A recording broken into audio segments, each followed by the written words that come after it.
vamos a entrevistar al pastor Gilberto Gutiérrez en esta primera etapa, después habrá otra. Y como primer entrevistador, yo solamente soy el presentador, tenemos al pastor Misael Cruz. Así es que adelante, mi querido pastor hermoso Misael. Gracias, mi querido Eli. Paz, bueno, felicidades otra vez, feliz cumpleaños. A propósito de su cumpleaños, así fue como nació el primer Congreso Crece. Este es el 12º Congreso Crece, que se realiza cada año y es en la misma fecha, digamos, en la misma semana del año.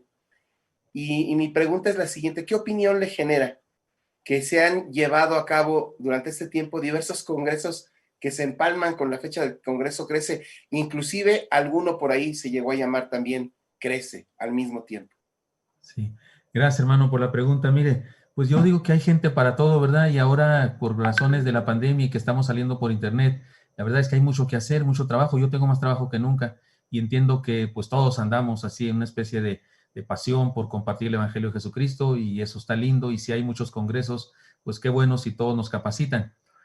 Cuando no había pandemia, ahí sí nos fue algo significativo a los miembros de nuestra iglesia, a Oreb, los organizadores, porque había un congreso que se llamaba Crece, igual que nosotros. Nosotros teníamos 10 años de hacer el Congreso Crece y que surgiera otro congreso que se llamara Crece. Sí, no nos parecía muy lindo. Decíamos, alguien está fallando aquí, alguien no les avisó a los hermanos organizadores que ya hay un Congreso Crece, no nos parecía que fuera correcto. Sin embargo, de hecho sí hablamos con uno de sus líderes y le cambiaron de nombre, por cierto, y hicieron bien porque, por cierto, nosotros tenemos registrado el nombre de Congreso Crece, tanto el nombre de Congreso Crece como Congreso Crece Más, y ya no se hizo. Sin embargo, ahora mismo entiendo yo que hay 2 o 3 congresos de nuestra denominación y no creo que haya problema. Sin embargo, yo solamente diría lo siguiente, pues que hay que analizar la vocación de cada quien, la vocación de cada congreso. Y les cuento del nuestro.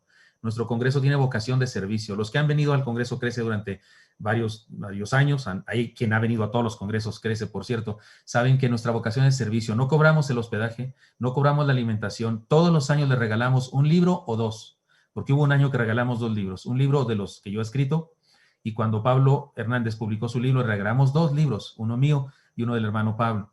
Alguna vez le regalamos un reloj a todos los pastores. Les regalamos, no sé, perfumes, dulces, bolsas, mochilas, una memoria con todas las conferencias, talleres, porque en este congreso nuestra vocación es servicio, es capacitación.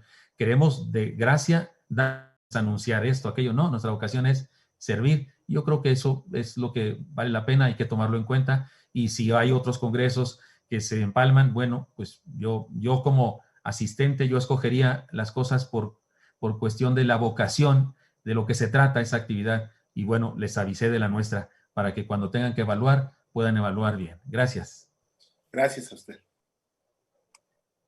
Muchas gracias, querido pastor. Gracias, Misa. El siguiente hermano que va a preguntar, el siguiente entrevistador es nuestro queridísimo hermano Nicasio Mora. Adelante, mi querido. Hermano Gilberto, Dios le bendiga. Muchas felicidades por su cumpleaños y es un gusto estar en su congreso, hoy virtual. Y quiero preguntarle una pregunta. ¿Qué piensa usted de que algunos pastores de la denominación y que critican su congreso por humanismo y a veces hasta por falta de sana doctrina? Sí.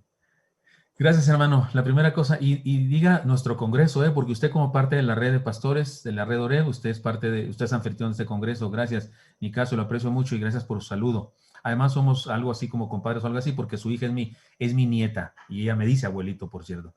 Hermanos, miren, la primera cosa que se me hace curioso es que esto que me dice el hermano Nicasio me resulta curioso porque ninguno de esos que le he dicho a ustedes, su hermano Nicasio, ha venido a hablar conmigo en forma personal, así rostro a rostro, cara a cara, y a decirme, no sé, alguna exhortación, una crítica constructiva, porque hace un congreso tan humanista, ¿verdad? Algo así.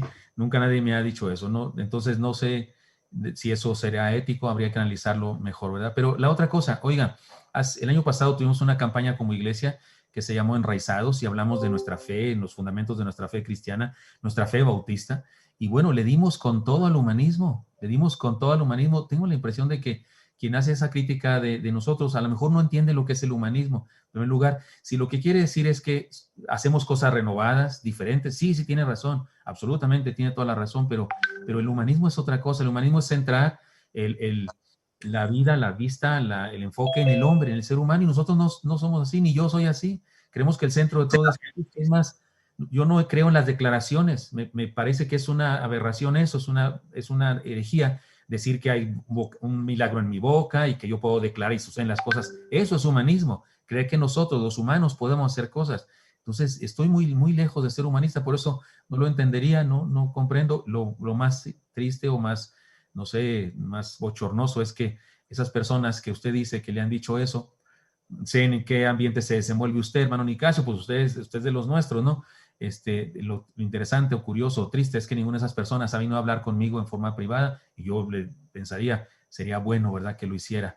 Yo sí he hecho eso con algunas personas, yo sí he hablado con personas y líderes importantes de nuestra denominación y les he dicho, estás incursionando en el neocarismatismo, no es el lugar correcto, sería bueno que analizaras mejor las cosas, porque creo que así se vale hacer las cosas de frente. Y si no es así, entonces no sé, tal vez se trata de lo que decía el hermano Báez Camargo. El hermano Báez Camargo decía que la envidia es una admiración superlativa.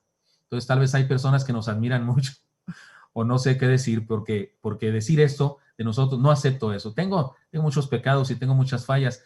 Si alguno quiere, le interesan, algún día le cuento algunas, pero esa no la acepto. No la tenemos ni en esta red, ni en esta iglesia, ni en este corazón que soy yo. Gracias. Gracias, querido Nicasio. Gracias, queridísimo pastor. Y gracias porque podamos aprender a través de estas respuestas y estas preguntas. Nuestro siguiente entrevistador, mi querido hermano Oscar Blanco. Adelante. Gil, querido amigo, a mí me da mucho gusto que estés celebrando 61 años. Déjame decirte que no se te ven 61 años, te ves muy bien. Gracias a Dios, contento, con muchas ganas, empuje. Y déjame hacerte esta pregunta. Gil, en estos 61 años que tienes, ¿qué experiencia, qué enseñanza tienes y qué te ha enseñado Dios con respecto a la familia, a la iglesia y a lo pastoral? Muy bien, gracias, hermano. Sí, pues habría que decir muchas cosas. De hecho, el Crece es para eso, para enseñar todo eso, pero por supuesto con una respuesta mucho más extensa, mucho más grande. Pero si necesitamos algo breve, déjenme, les cuento algo. Algunos saben esta historia, pero dejen contarla otra vez. Cuando estuve en el seminario Lomas Verdes, en mi primer periodo, yo tenía 19 años cuando entré al seminario, y por ahí, no sé, yo con los 19 o 20 años, tal vez, 20 años ya tenía, el hermano Manuel Martínez Garibay, pastor de la Iglesia Bautista Betel de Azcapotzalco, fue la primera iglesia de toda nuestra convención que tuvo más de 1000 miembros. El hermano era nuestro maestro de una clase pequeña, una clase que algunos consideraban paja y esas cosas, se llamaba el Ministerio Todo Creyente. El hermano llegó el último día de la clase con una caja de refrescos de Coca-Cola, esas chiquitas, las intravenosas, las chiquitas Coca-Colas, que son las mejores que hay en el mundo, va a haber en el cielo de esas y no van a hacer daño ni a los diabéticos como yo. Y el hermano llegó con una caja de refrescos así, Coca-Colitas, y un pastel. Dijo, agarren una hoja, escriban su nombre, la fecha, y pongan la calificación que creen merecer. Debo decir que yo puse 100 y me puso un 100. Y a quien puso 8 le puso un 8. Fue algo muy diferente para calificar, pero yo saqué un 100 por eso. A lo mejor no lo hubiera sacado si hubiera hecho preguntas, no sé. Aunque siempre fui buen alumno. Pero el hermano nos dio de comer el pastel, nos dio Coca-Cola y luego dijo, y eso me hace llorar, dijo, si en estos meses no han aprendido nada de mí, no importa, todavía pueden ser buenos pastores. Así dijo. Yo puse atención. ¿De qué habla? Y luego agarró su gis. En esa época había gises, no eran pintarrones, no eran como los de ahora marcadores, eran gises. ¿Cómo se llama? Yeso comprimido. Y lo agarró atravesado, así de lado, no de punta, atravesado. Y en el pizarrón, que era el salón más grande del seminario, escribió una palabra. Así de costado. Yo soy de los llorones. Yo lloré ahí, ¿verdad? En la banca, tratando de que nadie me viera. Y él escribió una palabra, que es la palabra amor. Y dijo, si no aprendieron nada de mí, no importa, todavía pueden ser buenos pastores. Y luego dijo, amén, amén. Amen a Dios como su Señor, amen a sus ovejas, amen a su familia, amén. Y eso se puede decir de muchas maneras, tiene muchas otras cosas, ¿no? Como pasión, como ganas, como como sinceridad, como interés por el prójimo, como altruismo, como no interés personal, como cero egoísmo, cero soberbia. Me parece que eso que nos dijo, para mí, eso, por haber ido por esa enseñanza, valió la pena haber ido al seminario. Aprendí muchas cosas más, por supuesto, y griego, y hebreo, y teología sistemática, y cosas de exégesis, y esas hermenéutica, por supuesto que sí aprendí. Y como ya dije, fui buen alumno, mis calificaciones lo demuestran, pero esa enseñanza fue impresionante. Creo que esa es la clave. Amar a tu esposa, a tus hijos, a tu iglesia, a tus ovejas, a tus consiervos. El egoísmo, la soberbia, la envidia. Hay envidia de repente en algunos corazones. Hay siervos con envidia, con amargura, con coraje. Eso no puede ser. He aprendido en 61 años que ese principio que me enseñó el hermano Manuel Martínez Garibay, a quien bendigo todavía, está vigente en mi vida, fue algo impresionante, es de las cosas más valiosas que he aprendido. Gracias. Amigo, que ya mero me alcanzas, te falta un poquito y me alcanzas. En unos meses. Gracias, Gil. Gracias, querido Pastor Oscar, gracias, Padre. Y tenemos a nuestro último entrevistador, mi queridísimo colega Pastor Asael Lugo. Gracias, Pastor Gilberto, y gracias por este tiempo de preguntas. Tengo 2 preguntas para usted. ¿Hasta dónde llega la gracia que enseña a sus ovejas? Y la segunda pregunta, ¿qué les diría a los que piensan que ya no son bautistas? Que piensan que ya no son bautistas nosotros, o que no son bautistas ellos, nosotros, ¿verdad? Así es. Iglesia. Bueno, oiga, ¿hasta dónde llega la gracia? Hasta la eternidad, hasta sus últimas consecuencias. La gracia es gracia. Si la gracia tuviera límite, si dijera, bueno, sí, Dios va a derramar gracia, pero en caso de que, pues entonces no sería gracia. La gracia es gratuita, tiene que ver con eso, no tiene un costo, Dios la da. Entonces, ¿hasta dónde llega la gracia? Hasta el último, hasta las últimas consecuencias, hasta el perdón más absoluto, hasta el perdón del peor de los pecadores. Lo que creo que le pasa a muchas personas, y por eso algunas personas tienen esa duda, es porque confunden la gracia con otra cosa. La gracia no es permisibilidad, la gracia no es apapacho del pecado. Cuando Dios derrama gracia sobre una persona, alguien dice, ah, sí, qué chiste, aceptas la gracia de Dios y eres un rufián de primera. No se puede, eso no se puede. Nadie puede experimentar la gracia de Dios y seguir siendo el mismo que era antes de convertirse. No se puede, es imposible, está en contra de la naturaleza espiritual. Cuando Dios derrama gracia sobre una persona, la transforma. No solo resuelve su problema de pecados cuando se los perdona, también resuelve su problema de pecado, esa naturaleza, y comienza un proceso de transformación. Entonces, ¿hasta dónde llega? Hasta el último, hasta el final, ¿no? No hay límite, hay un límite que es el hecho de que un ser humano la rechace. Pero la gracia de Dios no está limitada. El que está limitado es el que rechazó la gracia de Dios. Él limitó su experiencia de salvación, pero la gracia de Dios no se limitó. Es decir, nadie puede limitar la gracia de Dios. Hay quien puede rechazarla y no experimentarla, pero la gracia de Dios sigue, es decir, es gracia, es eterna. Y respecto a que, ¿cuál era la cosa de que si somos, la segunda pregunta, ¿somos qué? Ah, si no somos bautistas.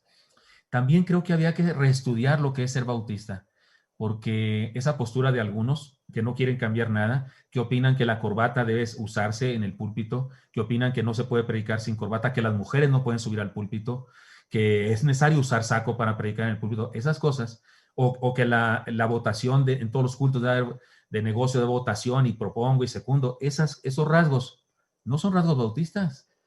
Los primeros bautistas no tenían esas prácticas. Tenían otras prácticas, tenían ciertos principios y ciertas formas de realizar la obra, pero algunos identifican el ser bautista, no ser bautista, por las tradiciones. Y los principios bautistas están más adentro, son más profundos que las tradiciones. Creo que debemos distinguir entre la cáscara y el fruto. Las frutas tienen una cáscara y un fruto, ¿no? Entonces, si alguien nos critica porque sí aplaudimos, en Oreb sí aplaudimos, porque sí levantamos las manos y no nos molestamos que alguien levante la mano. Yo puedo predicar sin corbata y de mezclilla, no lo hago, no predico de mezclilla, pero podría hacerlo y nadie se molesta. Esos rasgos no son lo que hacen que alguien sea bautista o no. Aplaudir o no aplaudir no hace la diferencia entre ser bautista o no ser bautista. Por eso creo que la pregunta obedece al hecho de que algunas personas no saben lo que es ser realmente un bautista. Es decir, no ha estudiado nuestra historia gloriosa, por cierto, de los reformadores radicales. Y yo soy heredero de la reforma radical. Voy a decir, como dicen algunos, de hueso colorado. heredero de la Reforma Radical de Hueso Colorado, pero no soy de Hueso Colorado bautista que pretende perpetuar todo lo que pasó en el siglo XIX. Eso sí no soy. Yo creo que estamos en el siglo XXI y podemos hacer las cosas diferentes que se hacían en el siglo XIX y diferentes que se hacían en el siglo XX, siempre y cuando nuestros principios, valores y doctrinas sean las mismas, las que emanan de la palabra del Señor. Que eso es ser bautista, es ser neotestamentarios, a más no poder. He dicho. Gracias, querido pastor, por esta enseñanza tan hermosa. Y es tiempo del culto, pero no quisiera yo terminar esta entrevista sin decir que así es como más aprende uno. Yo estoy en el seminario, estoy estudiando una maestría justamente en teología y le comentaba a mi papá que hay materias, por supuesto que aprendo muchísimo en teología y en Biblia, pero hay materias en las que yo digo, haber sido hijo de Gilberto Gutiérrez me enseñó más de lo que puedo aprender aquí en un salón de clases, porque así es como uno aprende, a través de la experiencia diaria de conocer a alguien que camina con Jesucristo y que depende totalmente de Dios. Así es que es una bendición. Gracias, pastor.